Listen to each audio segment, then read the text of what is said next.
안녕하세요. 라온의 책 먹방. 오늘은 The Power of No라는 책을 먹어보도록 하겠습니다. 거절의 힘인데요. 여러분은 거절을 잘 하시나요? 맛있게 먹겠습니다.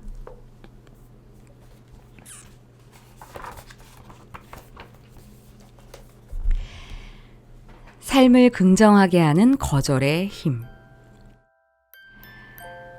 전처와 이혼한 후 처음 만난 여자는 만난 지 30분도 안 돼 내 소득이 얼마인지 물었다. 나는 솔직하게 대답했고 그녀는 많지도 않네요 라고 답했다. 다음에 만났을 때 내가 물었다. 왜 나한테 당신 친구들을 소개하지 않는 거죠? 그녀가 시큰둥한 표정으로 대답했다. 당신이 하도 별나서요. 그 말은 맞다. 나 역시 별난 친구들을 평범한 친구들에게 소개하진 않는다. 그즈음 그녀의 친구 하나는 상원 의원이었던가 주지사였던가 그런 선거에 출마했다. 그런 선거에 나간 사람이 나 같은 별난 사람과 어울리는 모습이 남의 눈에 띄기라도 하면 득 될 게 없다고 생각했을 것이다. 하지만 그 사람이 상원 의원이 될 정도로 출세한다면 나는 미국의 부통령쯤은 될 수 있을 것이다.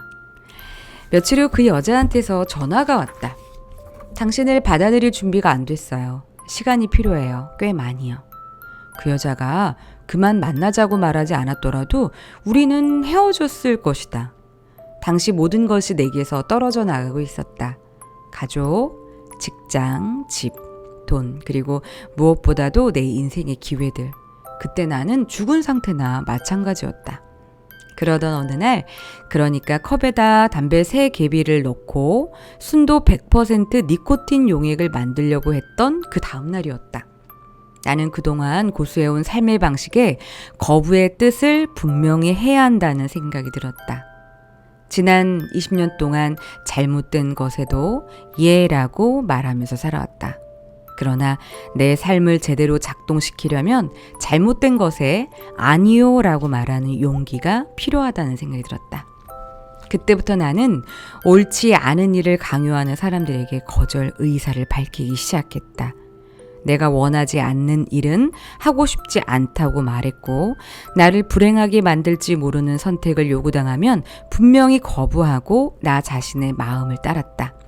스프에 불순물이 들어있다면 아무리 많은 물을 들이붓거나 향신료를 뿌려대도 소용이 없다. 스프 속에는 여전히 불순물이 남아있기 때문이다. 이럴 때는 어떻게 해야 하나? 답은 간단하다. 불순물을 제거하거나 아니면 스프를 새로 만들어야 한다.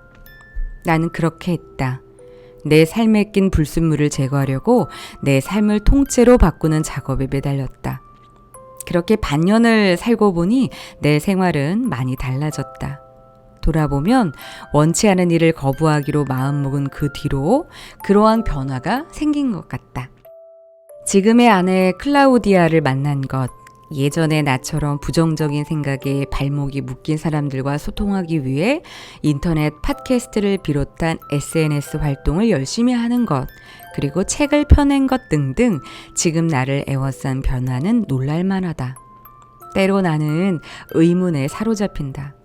삶의 밑바닥까지 곤두박질 쳤던 내게 어떻게 이런 엄청난 일이 일어났을까? 대답은 간단하다.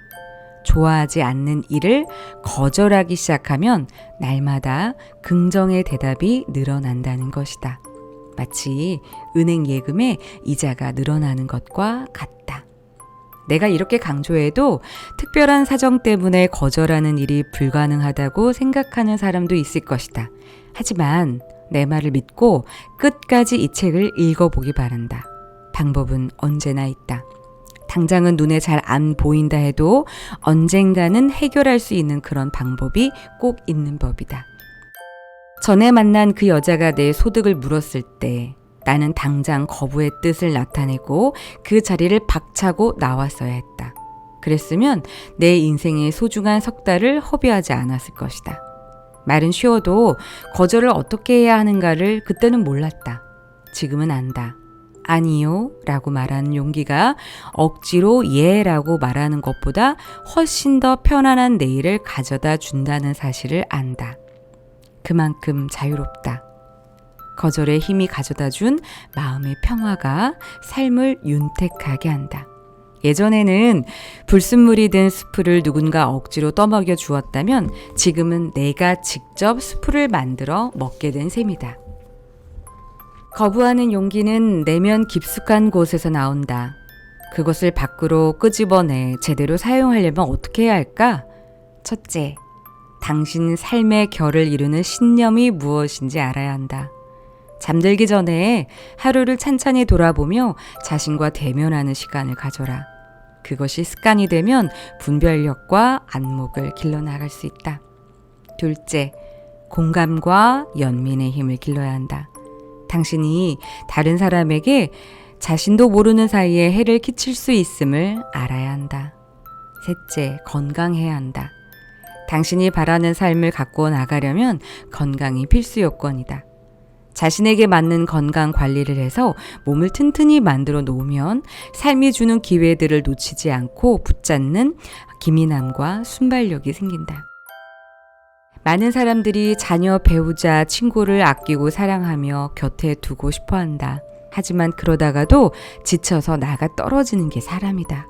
내면 깊숙한 곳에서 우러나오는 진정한 열망보다는 의무감이 압도하는 경우다. 이처럼 열망은 무시해서는 안 되는 것이다. 때로는 부정적인 생각과 이야기에 휩싸이기도 한다. 마치 뉴스 앵커가 그날 하루 일어난 나쁜 소식들만 전하듯이 부정적인 잡념 속에 길을 잃고 헤맨다. 저 사람이 어떻게 나한테 그럴 수 있지? 저 인간은 정말 멍청하지 않아? 내가 그렇게 한심해 보이나? 오늘은 어떻게 해야 회사에서 안 잘리고 살아남을까? 그 많은 빚은 언제 다 갚지? 우리 부부 역시 혼란에 빠질 때가 있다.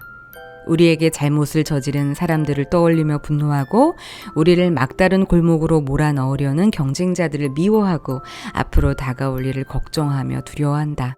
하지만 시간이 지나면서 알게 되었다.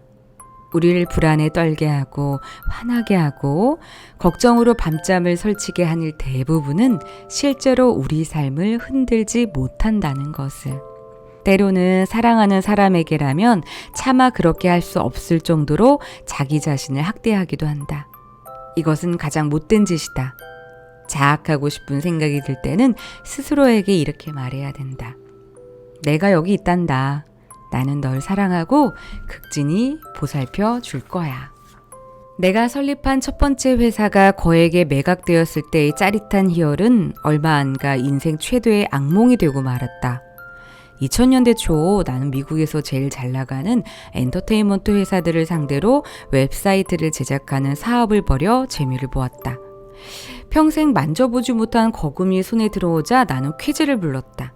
수백만 달러짜리 아파트를 구입해 리모델링을 하고 비싼 미술품을 사들여 집을 꾸몄다. 그때부터 나는 이 회사 저 기업에 수십만 달러씩 마구잡이로 주식 투자를 했다. 남아도는 시간을 때우려고 도박에 손을 대기도 했다. 그런 와중에도 회사를 새로 만들어 많은 직원을 채용하고 그들을 위한답시고 최고급 사무용품을 사들이며 갑부 흉내를 냈다. 문제는 그러면서 마약 중독자가 되었다는 사실이다. 삶이 거침없이 추락하는데도 도저히 멈출 수가 없었다. 돈을 잃을수록 그리고 희망이 사라질수록 예전에 잘 나가던 시절로 돌아가고 싶었다. 그렇게 속수무책으로 모든 것을 탕진하자 나를 사랑했던 사람들도 죄다 떠나버렸다. 그때 내가 얼마나 어리석었는지 지금도 믿을 수가 없다. 마지막 순간에 나는 은행 잔고가 143달러뿐인 빈털터리가 되어 있었다. 나를 위로하는 사람도 없고 희망을 말하는 사람도 없었다. 시리에 빠져 지내던 어느 날 아버지에게 전화를 걸어 돈을 빌려달라고 부탁했다. 아버지는 안 된다고 거절했고 그것이 그분과의 마지막 통화가 되었다. 아버지는 그로부터 6달 후에 뇌졸중으로 돌아가셨다. 마음을 가라앉히려고 명상을 시작했지만 제대로 되지 않았다. 잠을 못 이루는 나날이 계속되었고 체중이 10kg 넘게 빠졌다. 부끄럽고 두려워서 아무도 만나지 않았고 몸을 움직이는 곳조차 힘들었다. 매일 울기만 했다. 빚더미에 눌린 우리 가족은 뉴욕에서 북쪽으로 130km 떨어진 소도시로 이사했다. 사람들의 시선과 손가락질로부터 도망치고 싶었을 것이다. 하지만 거기서도 석 달이나 집 밖으로 나가지 못했고 다시 10kg이 빠졌다. 이대로 죽거나 다시 일어나 가족을 먹여 살리는 것 중 하나를 선택해야 하는 시간이 왔다. 나는 완전히 처음부터 다시 시작해야 했다. 건강한 삶을 만들어 나가기 위해 기초 근육을 키우는 것이 가장 먼저 해야 할 일이었다. 신체, 감정, 정신, 영혼 모든 면에서 단단한 근육을 키워야 했다. 나는 이것을 나 자신의 관심사이자 과제로 삼았다. 그런데 나 자신을 건강하게 단련하는 일은 내 주위에 있는 사람들, 내가 사랑하는 사람들을 위해 내가 할 수 있는 최선의 노력이기도 했다. 날마다 운동을 했고 식습관을 몸에 더 좋은 쪽으로 바꿨다. 아침에는 한 가지 음식만 먹고 점심에는 알찬 건강식, 저녁에는 소식을 했다. 충분한 수면이 내 몸에 활력을 가져다 주는 것을 알고 있기 때문에 하루에 9시간씩 잤다. 나를 사랑하고 응원하며 지지해주는 사람들과 어울렸다.